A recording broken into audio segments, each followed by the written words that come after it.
Assalamualaikum warahmatullahi wabarakatuh.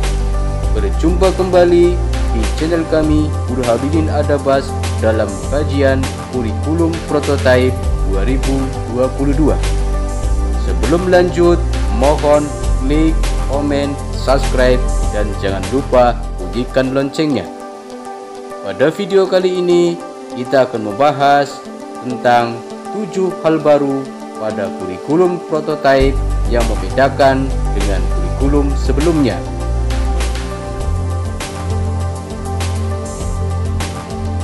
Kementerian Pendidikan, Kebudayaan, Riset dan Teknologi Kemendikbudristek pada tahun 2022 ini akan menambah jangkauan penerapan kurikulum yang diklaim sebagai kurikulum paradigma baru yang selanjutnya dijuluki kurikulum prototipe.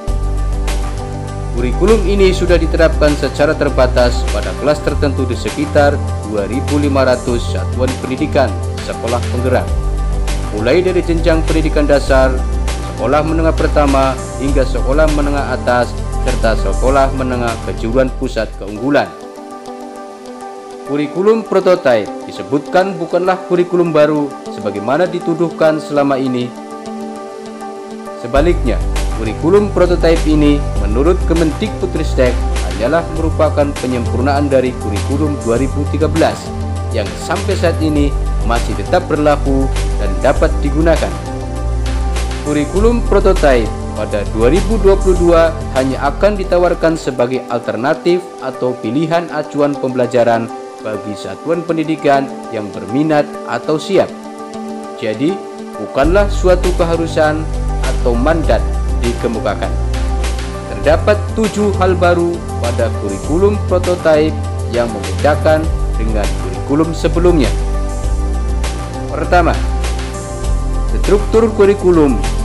Profil pelajar Pancasila yang akan menjadi acuan dalam pengembangan standar isi, standar proses, dan standar penilaian atau struktur kurikulum, capaian pembelajaran, dan asesmen pembelajaran. 2. Istilah KI dan KD diganti menjadi capaian pembelajaran atau CP. Kita sudah mengenal dan paham bahwa KI kompetensi inti dan KD kompetensi dasar merupakan kompetensi yang harus dicapai oleh siswa setelah proses pembelajaran. Namun, pada kurikulum 2022 dikenalkan dengan julukan baru, yaitu capaian pembelajaran atau CP, yang merupakan rangkaian pengetahuan, keterampilan, dan sikap sebagai suatu kesatuan proses untuk mengembangkan kompetensi yang utuh bagi siswa.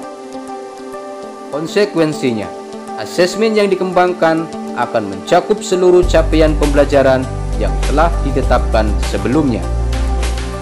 Ketiga, pembelajaran tematik yang sebelumnya hanya terbatas pada kelas 4, 5, dan 6 SD saja. Pada kurikulum prototipe, pembelajaran tematik bisa diterapkan pada jenjang SMP dan SMA. Sebaliknya, pada jenjang SD juga bisa dilakukan pembelajaran berbasis mata pelajaran, bukan tematik semata. Keempat, jumlah jam pelajaran ditetapkan per tahun. Jika dalam kurikulum sebelumnya, penetapan jumlah jam pelajaran berlaku per minggu, pada kurikulum prototipe jumlah jam pelajaran ditetapkan per tahun, sehingga sekolah memiliki kelenturan, fleksibilitas dalam mengatur pelaksanaan kegiatan pembelajaran. Suatu mata pelajaran bisa diajarkan pada semester ganjil atau dapat dilakukan sebaliknya, selama bukan merupakan prasyarat atau bahan ajar yang bersifat vertikal. Kelima, pembelajaran kolaboratif. Penerapan pembelajaran kolaboratif yang berbentuk proyek bertujuan mengembangkan profil belajar Pancasila melalui pengalaman pembelajaran, experiential learning, dan mengintegrasikan kompetensi esensial yang dipelajari peserta didik dari berbagai disiplin ilmu. Pembelajaran berbasis proyek dinilai juga akan membantu guru dalam mengembangkan soft skill siswa dan dapat mempersiapkan siswa dengan pengetahuan dan kompetensi sesuai dengan tuntutan zaman sehingga siswa dapat berperan di lingkungannya. Selain itu, sekolah diberikan keleluasaan untuk menerapkan dan membuat asesmen di antara mata pelajaran atau lintas mata pelajaran pada penilaian sumatif dalam bentuk proyek yang di dalamnya mencakup beberapa aspek mata pelajaran sekaligus. Pada jenjang SD dapat melakukan paling sedikit 2 kali penilaian proyek dalam setahun. Adapun untuk siswa SMP dan SMA atau SMK setidaknya dapat melakukan penilaian proyek 3 kali dalam 1 tahun. Yang keenam, mata pelajaran TIK, Teknologi Informasi dan Komunikasi, diajarkan kembali. Pada kurikulum sebelumnya, mata pelajaran TIK dihilangkan. Dalam kurikulum prototipe dihadirkan kembali dengan sebutan informatika yang akan diajarkan mulai jenjang SMP. Di sekolah yang belum memiliki sumber daya atau guru informatika, mata pelajaran informatika ini dapat diajarkan oleh guru umum. Kemendikbudristek telah mempersiapkan buku atau modul pembelajaran informatika yang sangat mudah dipahami dan digunakan oleh guru dan siswa. Ketujuh, mata pelajaran ilmu pengetahuan alam sosial atau disebut IPAS, mata pelajaran IPA, ilmu pengetahuan alam, dan IPS, ilmu pengetahuan sosial pada jenjang SD kelas 4, 5, dan 6 yang selama ini berdiri sendiri pada kurikulum prototipe akan diajarkan secara bersamaan melalui IPAS. Selanjutnya di SMA sebelumnya terdapat penjuruan seperti IPA, IPS, dan bahasa. Pada kurikulum prototipe ada sedikit perubahan. Di kelas 10 pelajar hanya menyiapkan diri untuk menentukan pilihan mata pelajaran di kelas 11.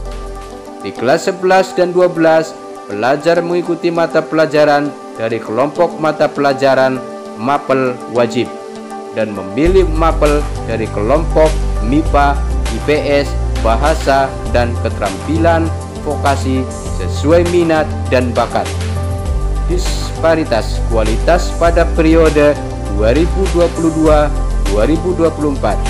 Kurikulum prototipe akan berlaku dan digunakan berdampingan dengan kurikulum 2013 dan kurikulum darurat dengan tersedianya 3 macam pilihan kurikulum yang akan dapat digunakan oleh setiap satuan pendidikan. Potensi bakal terciptanya kesenjangan mutu pembelajaran dan lulusan merupakan suatu yang perlu diantisipasi dan dipikirkan secara matang. Walaupun disebutkan seluruh proses pembelajaran meski dengan kurikulum yang berbeda tetap harus mengacu pada standar nasional pendidikan. Dengan kualitas guru yang masih sangat beragam, kebiasaan mengajar dengan kurikulum yang sangat preskriptif, apalagi dengan ditiadakannya alat ukur baku, standardized test yang sudah terkalibrasi, maka perbandingan kualitas hasil pembelajaran akan sangat sulit dilakukan. Akibatnya, kesenjangan mutu pada tingkat proses dan hasil pembelajaran akan sulit untuk diketahui secara cepat. Untuk itu, Kemendikbudristek perlu menyiapkan pelatihan intensif dan masif terhadap guru, baik terkait penguasaan konten, thinking skill, pedagogi, dan literasi penilaian, asesmen literasi. Selain itu, kesadaran atas teacher professional identity perlu terus ditumbuhkan di kalangan guru dan pendidik. Demikianlah 7 hal baru pada kurikulum prototipe yang membedakan dengan kurikulum sebelumnya. Wassalamualaikum warahmatullahi wabarakatuh.